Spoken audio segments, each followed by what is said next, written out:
What up, everyone? So, topic I wanted to revisit. Everyone knows E3 was on this past week, so I wanted to do an updated video to continue the Marvel vs. Capcom stuff I was talking about. So a few things I wanted to talk about and touch on here, because we have a lot of new information.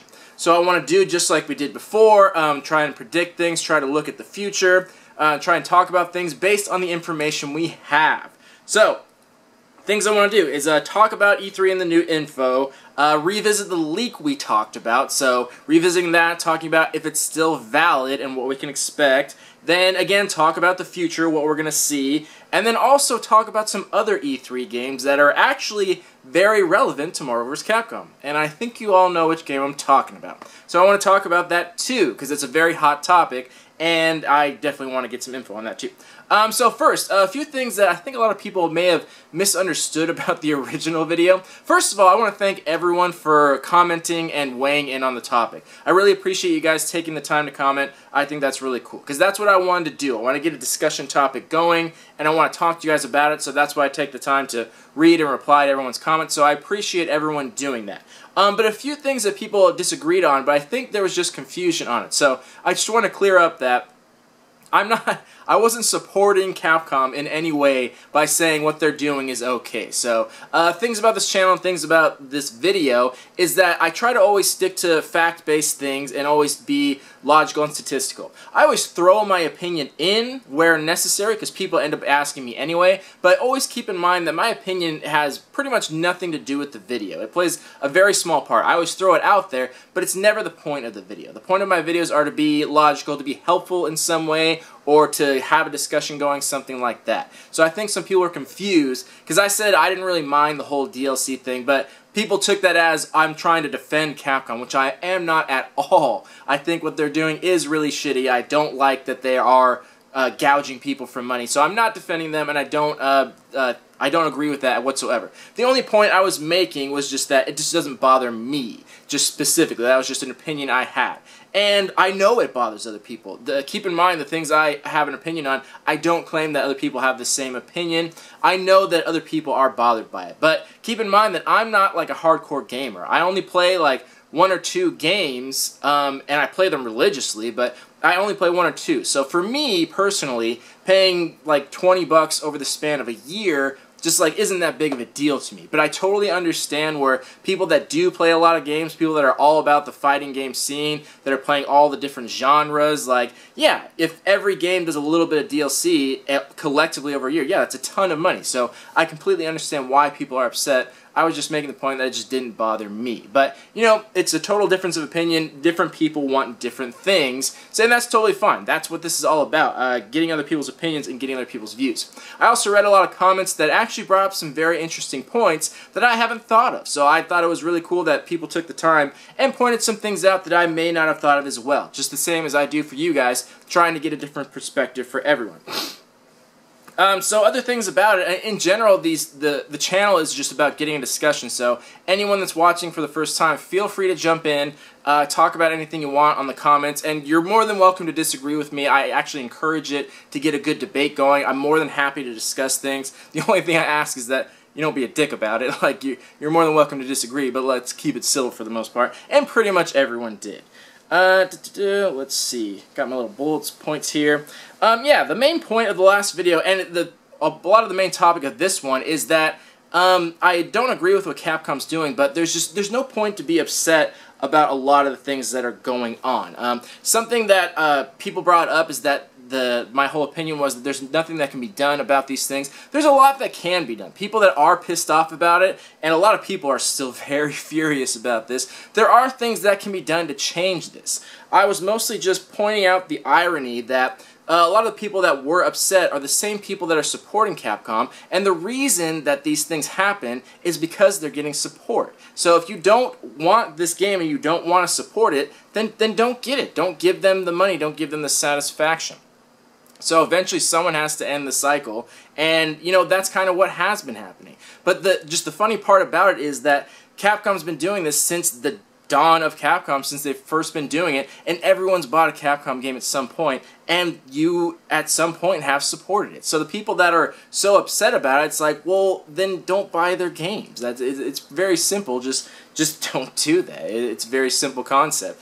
And the people that are so upset about it that they aren't going to buy it, that's good. If you believe in something, absolutely stand up for what you believe in. And if you guys really want to stick it to Capcom, there's things you can do that will actually affect Capcom. So, one, if you don't like what they're doing and you do want the gaming industry, specifically Capcom, to change and not gouge people for money, it's easier said than done. But one, not buying the game and supporting them, not supporting Capcom in any way, not giving them their money. Also, something else you can do is that if you really want to bring their numbers down, and if you're really vindictive, you're that pissed off about it, what you can do is actually purchase the game and then return it, like a hard copy of it, and then return the game. And that'll actually bring their numbers down a lot if you just really want to give justice to Capcom. And you would think that it would just even out, but it actually doesn't. It'll end up costing them more money to do that return, and their marketing levels and things like that will be all askew. So it'll actually end up costing them more money if you just not bought the game to begin with. So people that are out there that do want to take a stand, I say absolutely go for it. You have my full support. I understand why you'd be upset. It's just, I was just pointing out the irony of that. There's so many people that were so mad about it, and I'm like, oh, well, are you not going to get the game because you're pissed? And they're like, oh, no, I'm totally getting it. And it's like, well, you're just supporting this habit. You're just feeding this cycle, this endless cycle that is Capcom and other gaming things. If you want to take a stand, then take a stand. Absolutely do that. But if you're just going to be pissed off and buy the game anyway, then you're just feeding the cycle and there's nothing to complain about. Eventually, someone has to break the cycle. So if you guys want to do that, you have my full support. Some other things that people brought up. A lot of people said that they'd rather pay more for a game. They were okay paying more for a game. They just didn't want it drug out over the course of like 9 months to a year. And my answer to that, again, is why don't you just do that then? It's very simple to do. A lot of people did do that, especially with Street Fighter V. Just wait until they get enough DLC till the game looks appealing to you, and then buy it then. Like, why not just wait and then get a full game? That's not the way I would like it, but if you are that way and you'd rather just pay more and get a complete game, then just wait till it is complete. Well, no big deal. That's exactly what happened with Street Fighter V. No one bought the initial release because it was so bare, but everyone bought it eventually. As soon as they had enough DLC, they just bought it then. And the funny thing is, if you actually wait, you'd probably save more money. Because the same with Street Fighter 4 and Marvel vs. Capcom 3 is they released an Ultimate Edition or a Super Edition that came later. The original game was like $60, and like Ultimate Marvel vs. Capcom was only $20. So the funny thing is, a lot of people bought that and bought the other one and spent $80. But if you just waited and bought Ultimate Marvel vs. Capcom 3, it had the complete game. Then you would only pay $20. So if you're that mad and you're really worried about wasting the money, my advice to you is just be patient. Wait till they get enough DLC out. They'll probably release a complete version of it, or at the very least a bundle price. You'll end up spending way less than everyone else. So there's always solutions, and that's what the point was of the last video. It's just there's nothing to be mad about. There's no reason to be upset. There's always a solution. There's always a way around it. If you don't want to support these companies, then don't. If you want a more complete game, then wait and be patient. There's no perfect situation where everyone's going to get what they want. Everyone just kind of needs to take a chill pill and realize there are solutions to it. So take a stand, do what you got to do, be the change you want to see in this world, be the first person to do that. It was Gandhi, I believe, that said that. So yeah, absolutely do that. So let's get right into E3. Let's start talking about what we saw there. So what we saw from E3 is we got a playable demo of only the cinematic version, the story mode from Marvel vs. Capcom Infinite. So let's revisit the leak. And the leak, the funny thing is, it actually wasn't spot on. And many people are saying that it actually disproves the leak because we saw Zero in there as a playable character, and that was never mentioned in the full roster from Rice's leak. So a lot of people are saying that kind of discredits it, but it actually doesn't. The funny thing is that even though leaks may be true, they're not always perfect. The same thing happened with Marvel vs. Capcom 3, and the same thing happened with Smash Bros. For Wii U. When games were first announced, there was a leaked roster I'll take Marvel vs. Capcom for example, a leaked roster of all the characters. And then when the game was completed and came out, there were a few things that were different, and people said, oh, that leak was wrong. And it actually wasn't. I was really heavy into the Marvel vs. Capcom scene. I read so many articles on it. They actually talked to Capcom, and they actually stated later on that that leak was true, and the reason things were different is because things change over time. Things change all the time. Somewhere down the line, they decided, oh, this character doesn't belong in there, oh, this character isn't fitting anymore, and things change. So it may be just as simple as that. And in my character speculation, I guessed that Zero and Black Panther would be DLC, and no big surprise, everyone would expect them. So the fact that Zero is playable now could have just been a later decision. They even said, Capcom said that the playable build that they had at E3 was actually a few months old, so it had been around for a while. So it may be as simple as that. The information he may have had may have just been from a few months back, from whenever he was personally working on the project, so things may have just changed. They may have said, well, let's make Zero in the initial one, and we actually don't even know if he's going to be in the initial roster either. He may end up being DLC too. We just don't know. So I don't think the leak was discredited in any way, and honestly, everything else about the leak was spot on. All the rest of the characters that were shown, not even the playable ones, if you played the story mode, you saw like Gamora's in there, and a few other characters that weren't playable, but that were on that list. So far that leak is seeming pretty spot on, and I would still think that's going to be what it is. The only thing I am surprised about that they did not talk about at E3 was more DLC stuff. So we know about Sigma, and we just got announced Black Panther as DLC. So that's 2 of the 6 that they've so far promised. I'm just really surprised they haven't talked about X-Men or Fantastic Four in any way, shape, or form. It's no surprise to anyone that a lot of people are losing faith in Capcom, and a lot of people are losing faith in Marvel vs. Capcom Infinite. Not just from the leaks before, but also from this playable demo. They're really not gaining a lot of credibility.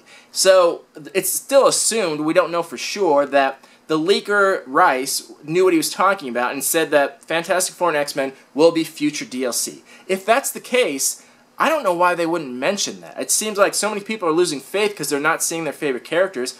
Why not at least mention, like, hey, by the way, X-Men will be in there, don't worry guys, in the future. Like, why are they not trying to gain some momentum there? Why are they keeping it a secret? Eventually they're just going to lose sales over it. So why not hype the game up at least a little bit and say, don't worry guys, they will be in there. It seems like a bad business strategy to not even mention it. They don't have to spoil their own stuff. They don't have to show anything. Just say, P.S., DLC, future stuff, X-Men will be in there. No worries. And I think that'd make a lot of people happy. I think that would have if they just mentioned it in some way. So I'm surprised we didn't see more about that. Anyway, so let's talk about the actual game. They did a playable story mode demo, and the general opinion of it is that most people were disappointed by it.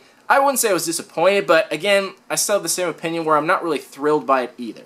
It was very limited on what you can do, and true, it's just a demo, it's just a peek, but I was hoping there'd be more to it. I was hoping you could at least like pick your characters or something and play around with them, but you didn't really get to do that. Everything was kind of mapped out, and a lot of people said it feels incomplete. It is incomplete, but it feels that way. It felt like some of the things just were a little awkward and weren't quite there. And a lot of other people have said that too. If you watch any other YouTubers talk about it, they said the same thing. It didn't really feel solid. It didn't really feel complete. It wasn't horrible or anything. It wasn't bad, but it didn't really feel totally complete.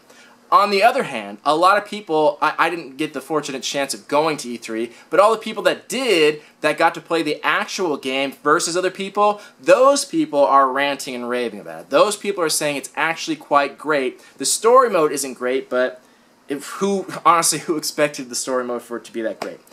Things that aren't so hot about it is the graphics. So the graphics on it are pretty terrible. And just like my last video, I'll say again, I'm surprised you guys are surprised. Did anyone expect any differently?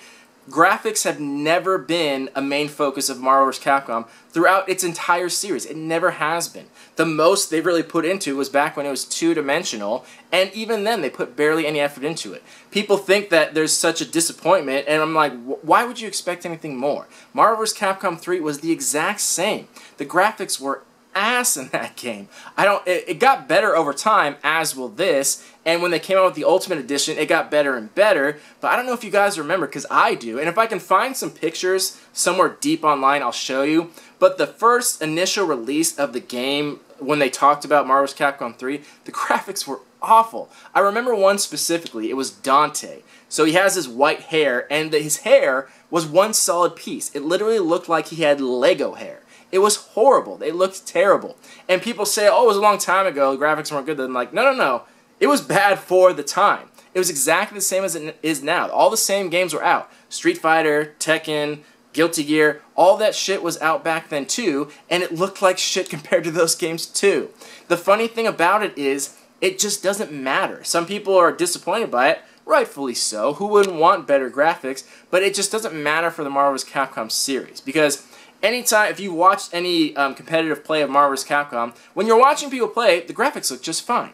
And that's the thing about it. It's so fast-paced, and there's so much shit flying around anywhere, you really don't notice, like, very fine details. And I think that's what people need to keep in mind. Yeah, the graphics are crappy, but they always have been for the series. And I watched gameplay of Infinite, and same thing. It's so fast-paced and things are moving around, you really don't notice fine details like that. It's not until you actually stop and slow things down and look at faces that you really notice that. And the only reason people are noticing it now is because of the story mode. Because you actually get close up with the characters, they're moving slow, they're talking, and yeah, it kind of looks like shit. It has terrible graphics, and keep in mind, they will get a little bit better for the final release, but again, don't get your hopes up, not much. So the point I'm making is, it's just not important. Like I said, it would be great if they had better graphics, but it's not going to be important in the long run. The story mode, people are going to play like once, maybe twice, and then they're never going to look at it again. It's more about the actual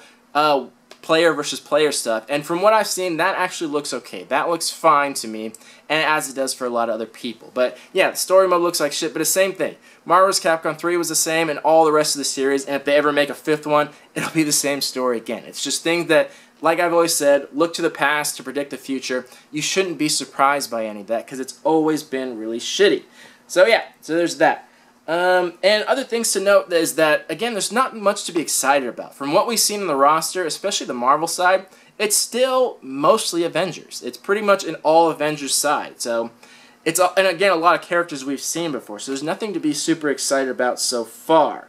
And, so for those of you who haven't seen, Combofiend, who was a major player in the competitive scene for Marvel vs. Capcom, he's actually the producer of this game, along with one other person. So he made a really long video during E3, and if I can find it again, I'll try and put the link in there, but just search Combofiend, I'm sure you'll find it. It's like an hour-long video where he goes into detail explaining a lot of the concepts for it and why they did the things they did. Because up until now, we've had no answers of like why they took away assists, why it isn't 3 versus 3, why this, why that, why that. So we haven't got answers, and he actually goes into detail on everything.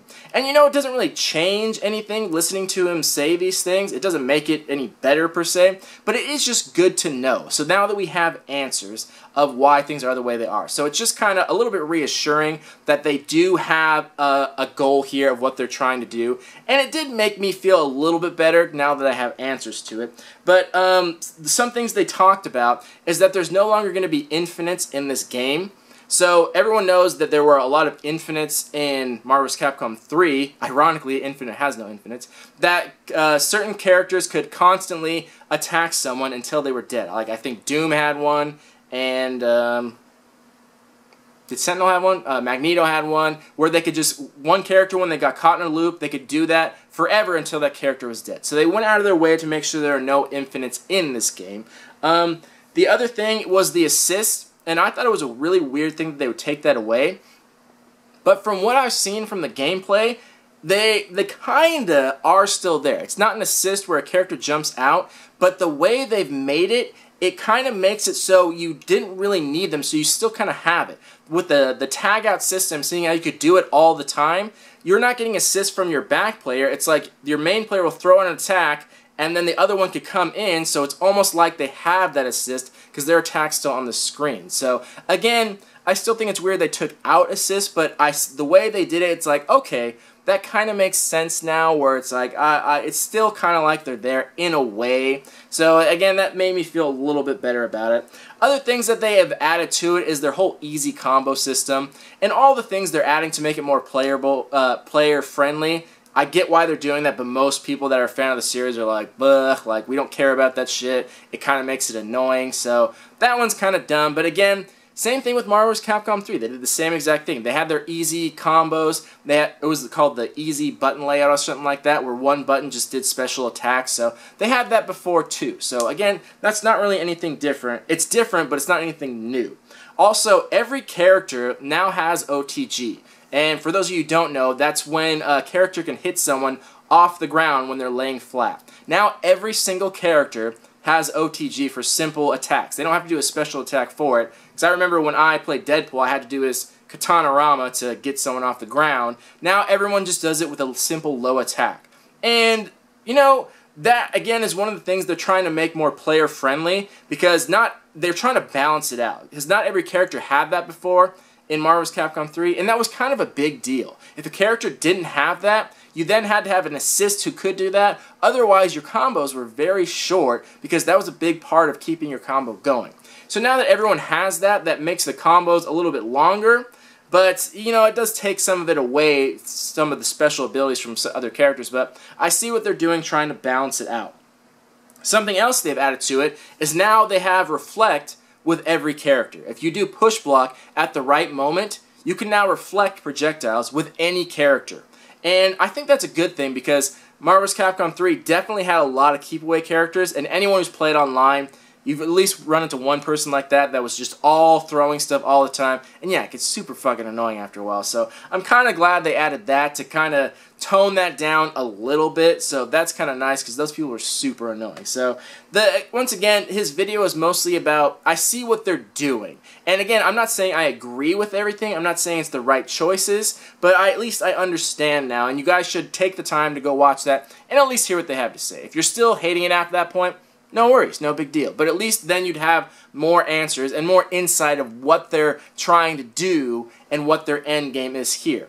But part of the problem is, I feel like Combofiend, who's the producer, I feel like he's just doing a lot of things that he would like. That seemed like what he was doing most of the time, where he was just doing things where he's like, I would like that in the game, and he's more doing things that he would like. So we'll see. Only time will tell if all these things work out good in the long run. But from what I've heard, the people that have actually played versus other people at the convention, they said it was pretty fun to play. They said that the gem system added a really cool new mechanic, and that did make a lot of variations to a lot of stuff. So the story mode wasn't that great, but I'm really excited to do some player versus player stuff. So hopefully we don't have to wait that long, 3 months. So hopefully we get to do that in the future soon.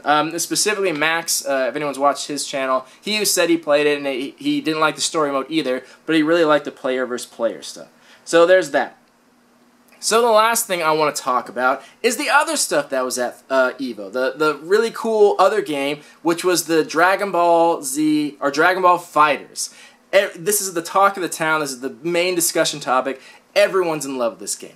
I was in love with it before I even saw it. Max did a video about it, just announcing it. Didn't have any pictures or video or anything, just talked about it, and I was immediately sold on it. I know this is going to be one of those games that I play the shit out of, and it's going to be in like my main game thing that I just play to death. And it's so funny how it showed up right now. Their timing is impeccable. How it showed up that Marvel vs. Capcom, which was famous for 3v3 and assists, all of a sudden abandons the things that they're known for, and then this company comes along and is like, oh, you're not using that shit? Why don't we use it and do it better? It's like, yeah, go for it. Like, and who knows? Maybe this game will totally put Marvel vs. Capcom to shame, and maybe finally change the industry and show people how it's done. I think it's a long shot, but it's still, nonetheless, it looks like a great game. And I'm really curious why other games haven't been doing it this way. So a lot of people are obviously comparing it to Marvel vs. Capcom. Some people are saying they're kind of biting that series, but I have no problem with that. The two games I mentioned that I love, Marvel vs. Capcom and Smash Brothers, I wouldn't care if they made every game that way. I think both of those games are incredibly fun to play. I would play the same game with just a different company making it a million times over. I think they're both great games. So if someone makes it similar to that, I have no problem there. And it's from the people that made Guilty Gear, and they did that whole two-dimensional, it's called 2.5D, and it's still 3D model characters, but it's on a two-dimensional plane, which I really like. Because everyone knows I'm a huge Dragon Ball fan, and I was really into the games for a while, but they kind of got weird and went a bunch of different directions. I was a huge fan of Budokai, and when they came out with Budokai 2, and they had like the similar to the style they're doing now, I thought that was so awesome. It was a really fun game to play. The first one just had terrible graphics. Yeah, I thought it was really cool. And then they got into Tenkaichi, and they went on the 3D plane fighting style, and that's where I kind of lost it because it just was too much and got weird. So I'm glad they're back to the two-dimensional, and I'm glad they're back to the two-dimensional looking style. Even though the 3D character models, it looks just like the anime. It's crazy how good they've done it, where 3D models look two-dimensional. Like when you watch HD versions of the gameplay, it looks like you're watching the anime. It's incredible how well they did that. Which just makes me think why other games didn't do this. Why Marvel vs. Capcom didn't do the same. When Marvel vs. Capcom 3 was announced, a lot of people were saying they could have just kept it two-dimensional, and I thought the same thing. There was no reason to make them 3D. And the funny thing is, the whole style of Marvel vs. Capcom 3, they said they wanted to look like a comic book. That was the style they were going for. And it's like, you wanted to make it look like a comic book, but you made it look nothing like a comic book. If you wanted to make it look like a comic book, make it two-dimensional. That was so weird and completely ironic that they wanted it to be like that and made it look anything but that. It's this whole concept of, ever since Nintendo 64 came out, everyone just had to make everything 3D all of a sudden. And most of the time it was fine, but there are some games where they just didn't need to and it looks stupid. Just because you can do it doesn't mean you should do it. The same with movies and CGI. After like Jurassic Park came out, people were like, oh my gosh, you can just make computer-generated images out of nothing, and then everyone did it, and it's like, you guys, like, some people shouldn't be doing it because it ruins some really good movies. Some movies were ruined by terrible CGI. Same concept. It's like, as soon as the 3D model came out, everyone had to make stuff 3D, and it was like, there's no need for that. Like when Street Fighter EX came out, or like Dragon Ball Budokai, the first one, like it looked so horrible. It looked terrible. And it was just, there was no reason for it. So I like that this game is sticking to that. And honestly, I think Marvel vs. Capcom should have done the same thing. It would have looked way cooler. They could have done more characters because they're easier to do that character model. It would have been a good idea. But yeah, so we don't know much about it. I think they had a playable demo there at E3, so some people got their hands on it. They said it's only 20% finished, which is actually a really good thing to think about, because if it looks that awesome and it's this well done at only 20%, just imagine what it's going to be at 100%. The graphics already look perfect, so no problem there. They're obviously going to add a ton more characters because Dragon Ball has so many iconic characters, it's hard to leave anyone out. And I'm sure they'll have other cool modes too. So I think that game looks fantastic. And the button layout, oddly enough, is actually almost identical to Marvel vs. Capcom 3. And I'll try to find a picture of that as well. It was identical to it. They have light, medium, heavy, and special, just like Marvel vs. Capcom 3. And then they have their assist buttons, and they actually have some a mode similar to X Factor. I forget what they called it, whereas almost exactly to X Factor, where it boosts all your levels for a short period of time. And it's like, wow, they really couldn't got any more similar to it. But that's fine, because Marvel vs. Capcom isn't doing it anymore. So, yeah, that game looks fantastic, and I'm going to do videos on that as well. Well, just like I did for Marvel vs. Capcom, when we get more info on it, I want to talk about it. I want to get a discussion going with you guys here, so I want to talk about those things as well. But, yeah, I'm just like everyone else. Even people that aren't a fan of Dragon Ball are super excited for that game. So, that looks great, so I'm glad there's something in the future. Because, you know, worst case scenario, Marvel vs. Capcom totally sucks. So I'm glad there's something else that might be able to take its place if that's the case. So wrapping it all up, the future of Marvel vs. Capcom, same thing I said before. You guys, there's a lot of people that are comparing it to other games and saying how horrible it is because of this. And you guys, we don't even have the game yet, so it's so hard to say what it's going to be. So, like I said in the last one, everyone just needs to calm down and just wait till the game is released, or wait till even after that. Wait till some reviews come out. If it's horrible, then don't buy it. Don't support this company. If you don't like what they're doing, their business practice, then don't do it. Don't support them. If you guys want to take a stand, then absolutely do that. Someone has to change this eventually. Someone has to take a stand. Be that person. Be that person. So you may miss out on the game, but maybe you can change the world in the way things are. But the point is that it's just a sad truth, but you know, it is what it is. So I'm still excited for the game. I still think it looks really cool, and I'm excited to see what happens with it. I think the player versus player style of playing it is going to be great. I still think that's going to be really cool, and I think that's going to be its main selling point. I don't think the story mode's not going to really matter. I think it's still going to have other features that no one's going to care about. Just like Marvel vs. Capcom 3, it had other features, but we just didn't care, so it was like, you know, whatever. So I still think it'll be okay, but, you know, time will tell. We'll find out in 3 months, not that long to wait, what's going to come of it. Hopefully they don't push it back, but, yeah, we'll see then. I still have some faith in the game. And yeah, anyone that wants to come talk about it, feel free to come talk about it in the comments. You're more than welcome here to come talk about things. I like when people have long comments and want to say lots of stuff, so feel free to do so. And yeah, welcome to the channel. Let's talk about it there. If there's anything I missed, if there's anything you want to see, if there's anything you want to talk about, please let me know. It's all about you guys and trying to get the info out there and trying to help everyone the best I can. And the monthly review will be next, so that's to look forward to. So anyway, I hope you guys enjoyed. I hope this helped you out in some way, or I hope this opened up your thoughts in some way. Yeah, let me know in the comments. We'll talk about it there. Thank you all for watching. Love you all. Peace.